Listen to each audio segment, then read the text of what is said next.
Qorxmursuz Allah'tan. İndi də var da Aşura günü toy eləyin, problem yoxdur.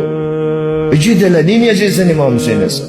Mənim gəsəm bir toy elədin və salam, mən unuttum İmam Hüseyin'i, ha? Yadımdan çıxartdım İmam Hüseyin'i, ha?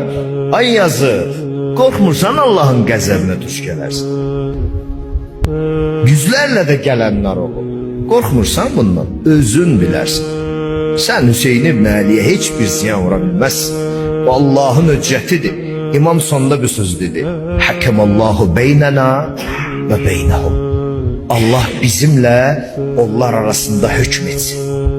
Allah bizimlə onlar arasında hakim olsun. Biz de buradan İmam Sadiq ağamızın bir nökəri olarak deyirik. Allah bizi de İmam Hüseyin nökəri olarak bizimle o növ insanlar arasında özün hükm elə, hak olanı hakkını